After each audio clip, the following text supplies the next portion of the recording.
Si Oda po ay isang mabuting asawa, mabait sa kanyang mga anak, at isang babaeng makadiyos. Hangarin ako sa kung gaano siya maalaga sa aming dalawang anak. She gives her time, attention, and love so selflessly, making sure they are always guided and cared for. Kaya niyang pagsabayin ang paglilinis ng bahay habang kumakanta ng worship songs. Unti-unti na niyang nilalabas ang kanyang talento sa musika. Kapag mainit pa ang ulo, nagrarap pa yan. Sa iyong sakripisyo at pagtiis, pero higit sa lahat ang walang sawang pag-remind sa aking maintenance. Mukha siyang mataray at palaging palaban, pero may kabutihan at pagiging totoo. Isa sa mga hindi ko makalimutan ay nung nalasing ako at nagsuka magdamag. Tinulungan mo pa rin ako kahit buntis ka ng 8 months kay Rochelle. I'm so proud of her because she's hardworking, generous, and loving. I'm proud of my mother kasi kapag lead na siya ng prayer sa akong lifetime, first time good na ako siya marinig magdasal. It is something truly special na ma-witness natin how she fully surrendering her life to God, openly seeking Him. She believes in herself, and when she knows she's right, she stands firm with conviction. Everything our family today, she is the backbone.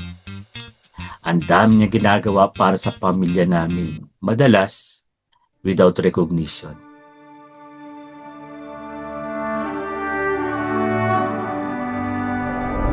Para sa aming superwoman, thank you for everything. We really appreciate you. Maraming salamat sa hard work and all the efforts. Thank you so much. Happy Mother's Day. We love you dearly. Ma, I pray nga padayon ka to remain faithful, available, and teachable. May God continue to strengthen, guide, and use you as a blessing to our family and to others. Happy Mother's Day. Mahal po namin kayo. Happy Mother's Day sa aking butihing may bahay. Maraming salamat for keeping everything in our home in order. And because of that, our home feels relaxed and comfortable. Happy Mother's Day, babe. I love you.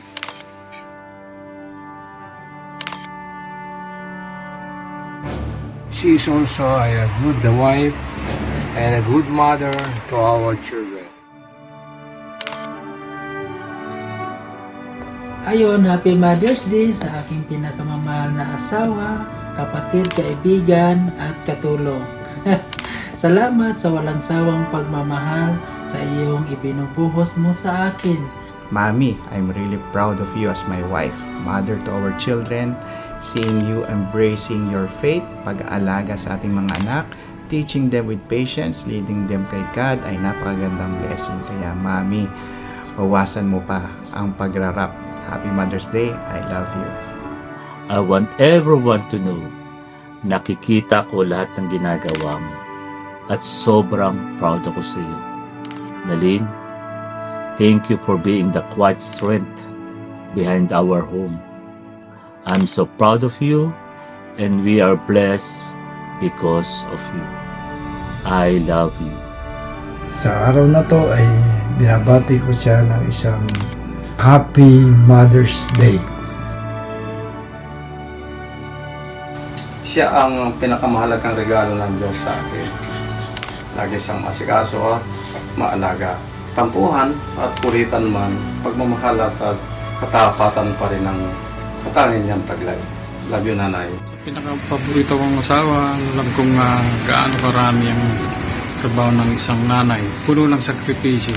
Hindi man bayad sa pera, ngunit sulit sa ngiti at yakap ng pamilya. Again, Happy Mother's Day sa pinaka-paborito kong asawa na si Melanie. I love you.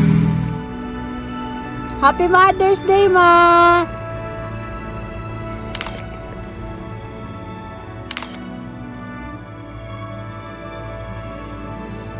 Happy Mother's Day, Mommy! This year, more than ever, we want to tell you how proud we are of you.